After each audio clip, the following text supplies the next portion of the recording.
Welcome back to another episode of Faith and Life Podcasts. We're recapping a word from the one and only Pastor George Reed, and he laid fire on Sunday. He did. Come on. And he spoke on vision for life. Yeah. And I thought the very first point he opened up with, the very first one, was that God's vision for our life is the most important one than our vision that we have for our life. Yeah. And that his vision provides purpose.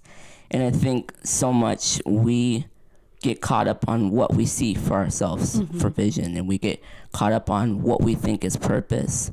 But when we invite God into the equation, when we give our lives to Christ, we don't understand that there's a specific purpose that he as the creator gave us in vision, and where we're supposed to be and how we're supposed to walk. It's all wrapped up in that, and we get confused because of the ideas we have for ourselves.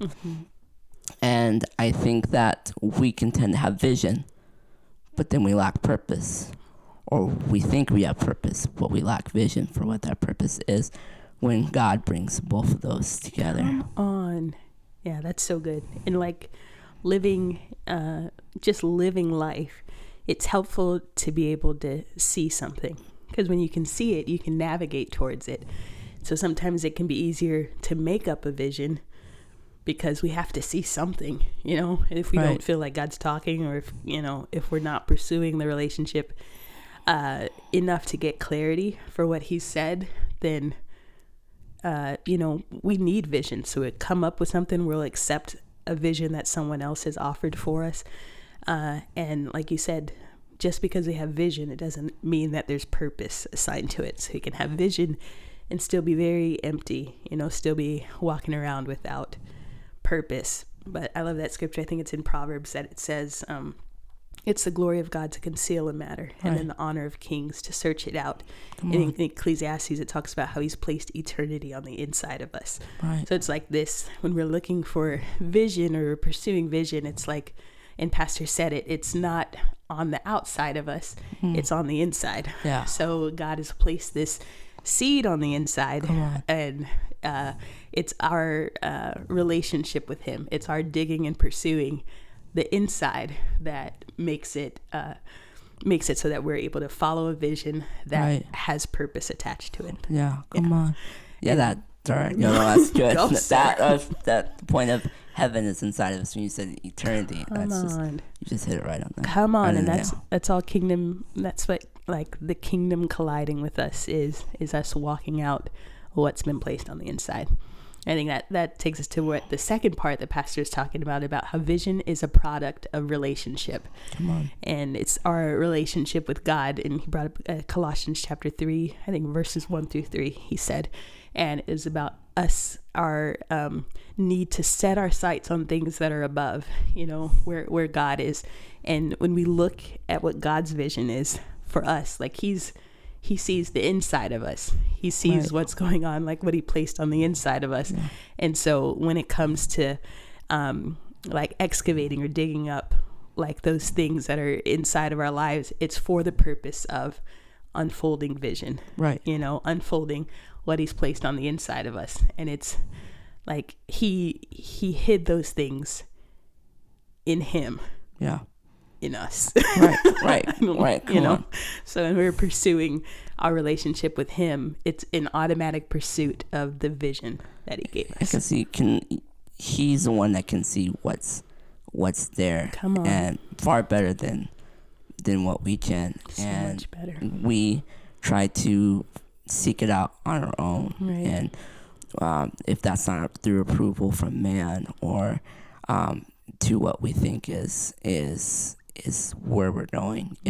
He understands, because he saw us before we came out of the womb, and he knew what we were destined to be, the purpose and the vision that he's given us. Right. And another thing is, I find that he said vision, there has to be a transition. Yeah. And I think a lot of times we have to move according to what's coming and not stay in the current state of where we see the vision is now. Just like companies that have to do paradigm shifts to adjust to where culture is going, or where products and things are moving to, there has to be a shift of focus of what's to come, and not getting stuck into what you see from what the current vision is showing you, because it's easy to doubt where you are vision wise if there's nothing that you're looking towards. That's true. Yeah, and I think how Pastor said it too is, it's easier to not see than to see and not believe. And like, having vision is nothing if it's not accompanied by like an action or something. Because if like the children of Israel, like they were given or promised the promised land, they had it up to the point where it was time to go in, and then they didn't believe that they could have it, or so it was better at that point for them to not see, because it didn't matter. Having vision didn't matter because the action didn't accompany what it was. So not having a vision having to have a transition means that it requires something of us. It requires us to not just to change our mindset and then to take a step that goes with that. Well, and I just like the story he gave in the midst of the sermon where he was having a conversation with God, and he said, well, God, this is the vision you've set, so what you going to do? And then it was like, what am I going to do? What are you going to do to prepare to move in where the vision is going?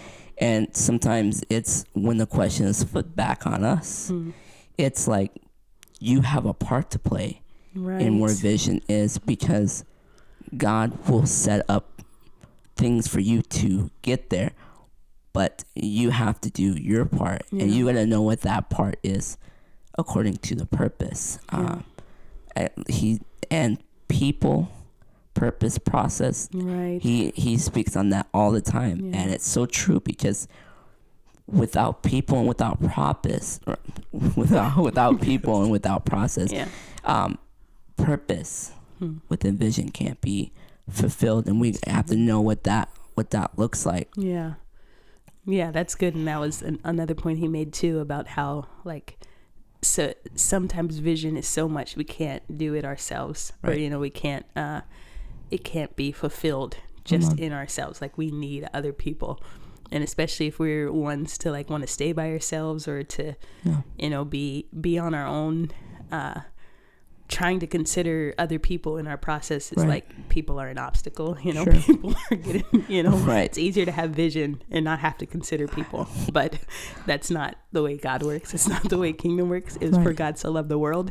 The whole the whole reason was people, so I think that what you're saying, I remember a quote from Dr. Miles Monroe, and he was saying how the richest place in the world is the graveyard, because there's so many visions, so many ideas, so many songs that weren't written, books that weren't written, and different things, but the actions weren't taken. So there's a lot of wealth that's just resting there, because vision wasn't accompanied by action, and that's not supposed to be that way for us, especially in partnership with purpose. Purpose is for again, I think that is also in Habakkuk 2, because the vision is for an appointed time, and at the end it will speak and it won't lie.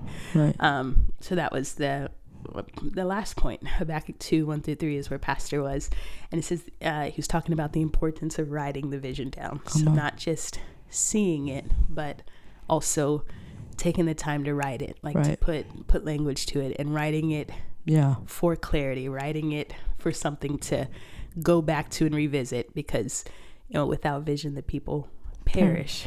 And you can have a vision, but if you don't write it down, we don't have it to go back to and revisit, and to keep it in front of us for what's to come. Well, and it was just amazing that he said that it's important that the people that you bring into the midst of your vision understand vision. And you're saying that if people don't ask first, what is the vision? Yeah.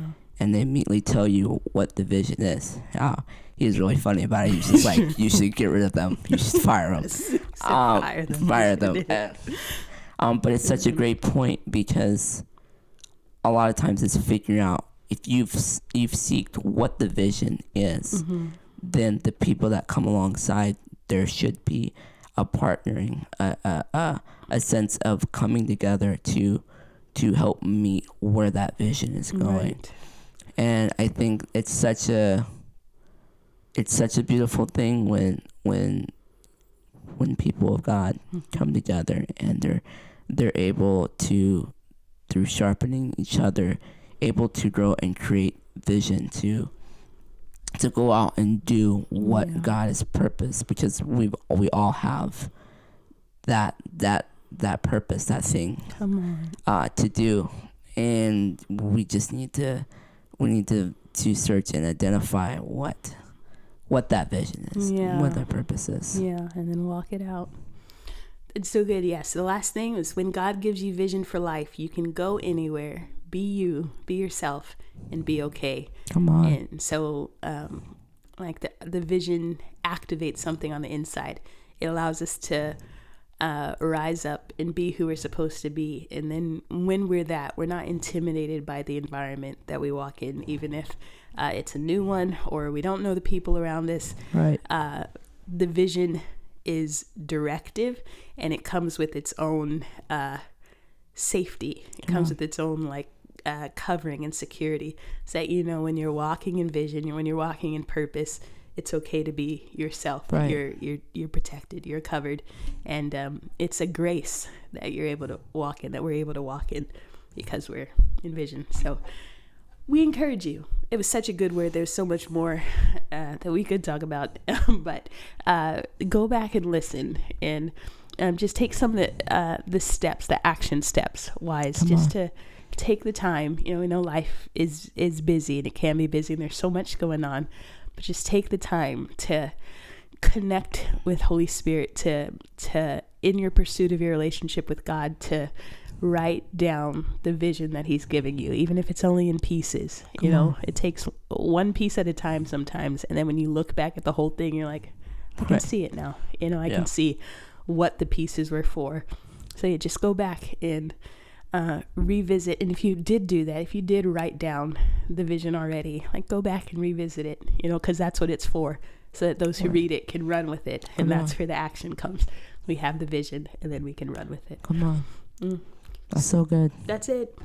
So, what? We encourage you to share this, to like it in the comments, share with us, what are some practical ways that you have taken the vision that God has given you? You don't have to, share the vision necessarily, but just share, what are some practical ways that you've moved towards what God has shown you, or what God has called you to. We want to hear it, and want to pray for you and support you in that. But we love you. Yeah. Thanks for watching. We'll see you guys soon.